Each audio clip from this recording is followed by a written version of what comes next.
ओम शांति। 20 मई 2023। मीठे बच्चे, ये ज्ञान बड़े मज़े का है। तुम हर एक अपने लिए कमाई करते हो। तुम्हें और किसी का भी ख्याल नहीं करना है। अपनी इस देह को भी भूल कमाई में लग जाना है। प्रश्न: अविनाशी कमाई करने की विधि क्या है? इस कमाई से वंचित कौन रह जाता है? उत्तर: ये अविनाशी कमाई करने के लिए रात को व अमृत बेले जागकर बाप को याद करते रहो, विचार सागर मंथन करो। कमाई में कभी उबासी या नींद नहीं आती। तुम चलते फिरते भी बाप की याद में रहो तो हर सेकंड कमाई है। तुम्हें इंडिपेंडेंट अपने लिए कमाई करनी है।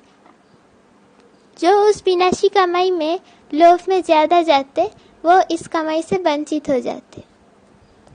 गीत जाग सजनिया जाग। ओम शांति। बच्चे ने गीत सुना, बुद्धि में बैठा। साजन कहो या बाप कहो, उनको पतियों का पति क्यों कहा जाता है? अंग्रेजी में ब्राइड्स भी कहते हैं। साजन को ब्राइड ग्रूम कहते हैं। वो है निराकारी साजन। यहाँ आकारी साजन की कोई बात नहीं। निराकारी साजन को भी सजनी जरूर चाहिए, नहीं तो निराकार साजन भी सजनी बिगड़ रचना कैसे रचे? बच्चे जानते हैं कि वो निराकार की सजनी द्वारा रचना रचते हैं। वो परमपिता परमात्मा इसमें प्रवेश कर सभी को जगा रहे हैं। बराबर नवयुग अर्थात सत्ययुग सचखंड में जाने लिए हम यहाँ आए हैं। पुराना युग कहा जाता है कलयुग को, तो तुम बच्चों को अनुभव हो रहा है हम यहाँ आए हैं ज्ञान सागर के पास रिफ्रेश होने लिए, सम्मुख धारणा के लिए। बच्चों को सम्मुख जितना मज़ा आता है उतना सेंटर्स पर नहीं। तुम बच्चे सम्मुख हो और सेंटर्स वाले दूर है। ये बच्चों को समझाया जाता है कि हर एक आत्मा रथी है और परमपिता परमात्मा इस तन में रथी है। उनको कहा जाता है परमपिता परमात्मा है तो आत्मा ना, वो सदैव पड़े पड़ा रहने वाला है। भगवान को जब याद करते हैं तो नज़र जरूर ऊपर ही जाएगी। ओ परमपिता परमात्मा रहम करो। सभी को पता है कि वो ऊपर रहने वाला है। बाप अपने मुकर्रर किए हुए रथ में आए हैं। कहते हैं मैं कल्प कल्प इस रथ में रथी हूँ, क्योंकि बाप कहते हैं कि कल्प कल्प इसमें रथी हूँ, क्योंकि इस ब्रह्मा रथ द्वारा ब्राह्मण कुल स्थापन करता हूँ। अगर श्री कृष्ण के तन में आए तो फिर दैवी कुल हो जाए, सतयुग हो जाए। श्री कृष्ण का शरीर सतयुग में होता है। बच्चे समझते हैं हमको बेहद का बाप 3 लोगों का ज्ञान बैठ नॉलेज दे रहे हैं, त्रिकालदर्शी बना रहे हैं। ड्रामा के आदि मध्य अंत का ज्ञान दे रहे हैं। जो घड़ी बीत चुकी वो हूबहू रिपीट होगी। जैसे लक्ष्मीनारायण का राज्य था फिर रिपीट होगा। क्राइस्ट को भी अपना पार्ट रिपीट करना है, फिर उसी नाम रूप देश काल में आने वाले हैं। आप कहते हैं मैं भी अपना निराकार रूप बदलकर साकार रूप में आया हुआ हूँ। जरूर मनुष्य तन में आएगा तब तो सुनाएगा। शास्त्र में तो कचमच अवतार लिख दिया है। सर्वव्यापी के ज्ञान से समझते हैं कि वो सब में प्रवेश करता है। अब बाप स्वयं कहते हैं कि सजनिया मैं आया हूँ तुमको जगाने, नई दुनिया स्थापन करने। जो सतयुग था वो अब फिर रिपीट होगा। अब नवयुग आने वाला है। दुनिया समझती है नवयुग आने में 40,000 वर्ष पड़े हैं। ये मनुष्यों की बड़ी भूल है। अभी बच्चे निश्चय बुद्धि हो गए हैं। दुनिया वालों को लिए जरूर नया ज्ञान है। दुनिया वालों के लिए जरूर नया ज्ञान है। सतयुग में देवी देवता होंगे और धर्मों का भी पता नहीं रहेगा। अभी और सब पुराने धर्म है। नया देवी देवता धर्म गुम हो गया है, फिर अब उस नए धर्म की स्थापना होती है। देवताओं के कुछ न कुछ चित्र है। समझते हैं सतयुग में बराबर राज्य करते थे। वहाँ तुमको ये पता नहीं रहेगा कि लक्ष्मीनारायण के बाद कोई राम का राज्य आने वाला है। जो कुछ होता जाएगा तुम देखते जाएंगे। फिर कहेंगे एडवर्ड दी फर्स्ट सेकेंड। पीछे वालों को ये मालूम रहेगा कि फर्स्ट सेकेंड एडवर्ड होकर गए हैं। आगे फिर कब कहेंगे, आगे फिर कब होंगे ये नहीं जानेंगे। ड्रामा का पार्ट इमर्ज होता रहेगा। ड्रामा की नॉलेज बाबा ही समझाते हैं। वो भक्ति मार्ग की तीर्थ यात्रा बिल्कुल ही न्यारी है। यह है ज्ञान, बाप और वर्षे को याद करना। अभी तुम जानते हो सतयुग में इतना समय राज्य होगा, फिर त्रेता में राम सीता राज्य करेंगे। बच्चों को सीन सीनरिया दिखने में आता है। तुमने 84 जन्म पूरे किए, ये बुद्धि में है। ये है नई नॉलेज। बाप कहते हैं मैं कल्प के संगम युग पर आता हूँ। इस संगम पर परमपिता परमात्मा रथी बना है। हम रथी आत्मा को वापस ले जाने। हम सब रथी है, अपने को आत्मा समझना है। तुम बच्चे घड़ी घड़ी भूल जाते हो, हम आत्माओं ने 84 जन्म का पार्ट बजाया। अब बाबा आया है, हमको सारा रात समझाते हैं, पतित से आप समान पावन बनाते हैं। ये बेहद का एक ही बाप है जो बच्चों को आप समान बनाते हैं। लौकिक बाप कभी बच्चों को आप समान नहीं बनाते हैं। एक ही बाप है जो एक ही बाप के बच्चे कोई कारपेंटर होंगे तो कोई सर्जन, कोई इंजीनियर होंगे। यहाँ ऐसा नहीं है। यहाँ तुम सभी मनुष्य से देवता बनते हो। तुम बैरिस्टर, सर्जन आदि नहीं बनते हो। तुम जानते हो परमपिता परमात्मा हमको पढ़ाते हैं, जिससे हम पढ़कर 100 देवता बनते हैं। ऐसे स्कूल कभी भी नहीं देखा होगा जो सब कहे कि हम 100 देवता पद पाने लिए पढ़ रहे हैं। दिन प्रतिदिन वृद्धि होती रहेगी, फिर मकान भी वृद्धि को पाते जाएंगे। बच्चों का प्रभाव निकलेगा तो बहुत बुलाएंगे। यहाँ आकर हमको मनुष्य से देवता बनाने का राजयोग सिखाओ, बहुत वृद्धि होती जाएगी। बाप फिर भी बच्चों को कहते हैं रात को अथवा अमृत वेले जागो, इसमें बहुत कमाई है। मनुष्य जो बहुत कमाई करने के लिए शौकीन होते हैं, उनको रात को भी ग्राहक मिल जाते हैं तो जागते हैं। मनुष्य को संपत्ति 24 घंटे मिल जाए तो अपनी नींद भी फिटा देते हैं। कमाई में फिर नींद नहीं आती, कमाई नहीं होती तो फिर उबासीन नींद आ जाती है। कमाई में बहुत खुशी होती है। पैसे बढ़ाने का ही मनुष्य प्रयत्न करते हैं कि हम सुखी रहे, बाकी पेट तो एक पाव रोटी ही मांगता है। तुम बच्चों को इस समय इस दुनिया में ममत्व नहीं रखना है। ज़्यादा लोभ में नहीं जाना है, उसमें भी बुद्धि जो भागता है फिर अविनाशी कमाई से वंचित हो जाते हैं। नहीं तो इस कमाई का बहुत ख्याल रखना है। तुम्हारी कमाई सेकंड बाई सेकंड है, फिर अगर चलते फिरते बाप को याद करो तो बहुत भारी कमाई है। और कमाई आप ऐसे चलते फिरते होती है क्या? ये तो वंडरफुल कमाई है। इंडिपेंडेंट अपने लिए कमाई करते हो। लौकिक बाप को बच्चों का ख्याल रहता है, बच्चे सुखी रहे, खाते रहे।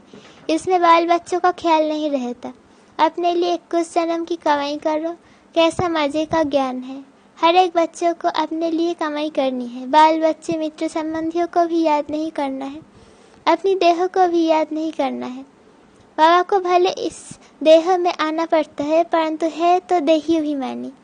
इस समय देह में आते हैं, आकर तुम आत्माओं को नॉलेज देते हैं अथवा सहज कमाई कर रास्ता बताते हैं। अगर तुम प्रैक्टिस करते रहो तो बहुत कमाई कर सकते हो। बाबा भी प्रैक्टिस करते हैं, बाप को याद करे तो आदत पड़ जाती है।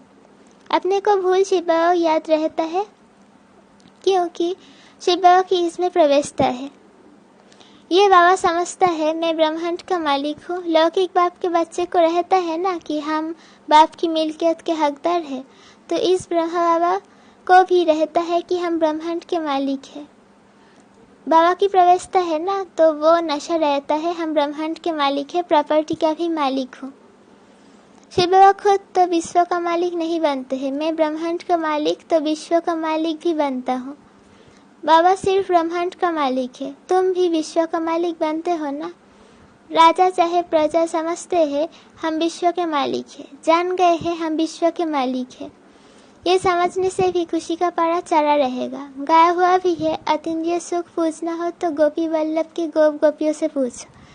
ऐसे नहीं कि गोपी वल्लभ से पूछो। गोपी वल्लभ बाप को कहा जाता है।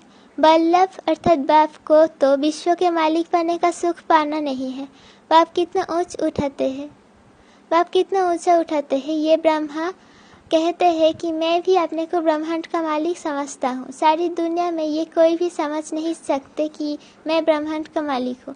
ऐसे नहीं कि ब्रह्म में लीन हो जाएंगे। कहाँ ब्रह्म में लीन होना और कहाँ ब्रह्मांड का मालिक बनना, बहुत फर्क है। तुम जानते हो बाबा हमको विश्व का मालिक बनाते हैं। खुद बाप कहते हैं जागो सजनिया, मैं हर एक बात तुमको नहीं समझाता हूँ। क्या तुम ब्रह्मांड का मालिक नहीं बने थे? फिर पार्ट बजाया, अब फिर तुम ब्रह्मांड के मालिक बनते हो, फिर तुम विश्व के मालिक बनने वाले हो। ये याद स्थायी रखनी है। इसको कहा जाता है विचार सागर मंथन। इससे तुमको खुशी का पारा बहुत चढ़ेगा। ये तो निश्चय करना चाहिए कि ये हमारा बाप है। बाप के सिवा ऐसी बातें कोई समझा ना सके। दिल में नोट करना चाहिए। यहाँ नोट्स लेते हैं स्मृति में रखने के लिए, फिर ये काम नहीं आएंगे। बैरिस्टर के पास बहुत किताब रखते हैं, शरीर छूटा खलास, पता नहीं दूसरे जन्म में क्या बनेंगे। तुम बच्चों की तो एक ही पढ़ाई है। तुम जानते हो स्वयं ब्रह्मांड का मालिक बाप हमको ब्रह्मांड और विश्व का मालिक बनाते हैं, फिर भी खुशी को पारा क्यों नहीं चढ़ता? बाबा ने समझा है ये गीत घर में अपने को रिफ्रेश करने के लिए रखने चाहिए। कोई समझते हैं ज्ञान में आने से हमको घाटा पड़ता है। घाटा फायदा तो पुरानी दुनिया में है ही। आज कोई वजीर है, किसी ने सूट किया तो खलास, सबको घाटा पड़ता रहता है। किनकी दबी रही धूल में किनकी राजा खाए, सबको घाटा पड़ता है। सिर्फ तुम बच्चों को सदाकाल के लिए फायदा है, भविष्य में 121 जन्म के लिए, बाकी सारी दुनिया में घाटे हैं। ये सब है रुण्य के पानी मिशल मृग तृष्णा समान। किसको भी मालूम नहीं कि ये सब मिट्टी में मिल जाना है, सब कवर दखिल भस्मीभूत हुए पड़े हैं। तुम ये सब कुछ जानते हो। तुम्हारे में भी जो बहुत होशियार है उनको मालूम है ये दुनिया जैसे भंभोर है, सब कवर दखिल हो जाएंगे। यादव कौरव सब कवर दखिल हुए थे, बाकी पांडवों की विजय हुई थी। विश्व पर अर्थात नई दुनिया पर विजय पाई, क्योंकि तुम पांडव ईश्वर को जानते हो, उससे प्रीत रखते हो। जितना जो प्रीत रखते हैं, जितना जो याद करते हैं, उतनी वो कमाई करते हैं। ऐसे कभी सुना है? भारत का प्राचीन योग बहुत नामीक्रमी है, ये बाबा भी नहीं जानते थे। अब सब बातें बुद्धि में आ गई है। बाबा कहते हैं सृष्टि के आदि मध्य अंत का ज्ञान जो तुमको सुनाता हूँ वो सतयुग में नहीं रहेगा। वहाँ तो तुम्हारी प्रारब्ध के सुख का पाठ सो जो जन्म के कल्प के पहले चला था वही चलेगा। वहाँ तो तुम्हारी प्रारब्ध के सुख का पाठ जो कल्प पहले चला था वही चलेगा। ये ज्ञान बाप एक ही बार आकर देते हैं और अंत तक देते रहेंगे। तुम भल कहाँ भी हो, शरीर छूते शिवों की याद हो, त्रिकालदर्शी पने का ज्ञान हो, ज्ञान अमृत मुख में हो, सदर्शन चक्र का याद हो, तब प्राण तन से निकले। कहाँ वो भक्ति मार्ग की कहावत, कहाँ ये ज्ञान की बातें। मनुष्य जब मरने पर होते हैं तो हाथ में माला लेते हैं, तो हाथ में माला देते हैं, कहते हैं राम राम कहो तो सदगति हो जाएगी। परंतु राम कौन है, कहाँ है, कोई जानते नहीं। कोई राम को, कोई हनुमान को याद करते हैं। अनेकों को याद करना, इसको भक्ति कहा जाता है। अब तुम एक को ही याद करते हो जो तुमको ज्ञान दे, तुम्हारी सदगति करते हैं। अच्छा, मीठे मीठे सिकीले दे बच्चे प्रति माता पिता बाप दादा का याद, प्यार और गुड मॉर्निंग। रूहानी बाप की रूहानी बच्चों को नमस्ते। हम रूहानी बच्चों की रूहानी माता पिता बाप दादा को याद, प्यार, गुड मॉर्निंग और नमस्ते। शुक्रिया बाबा, शुक्रिया। धारणा के लिए मुख्तसर पहला पॉइंट, स्थायी खुशी में रहने के लिए विचार सागर मंथन करना है। नशे में रहना है कि हम ब्रह्मांड और विश्व के मालिक बनने वाले हैं।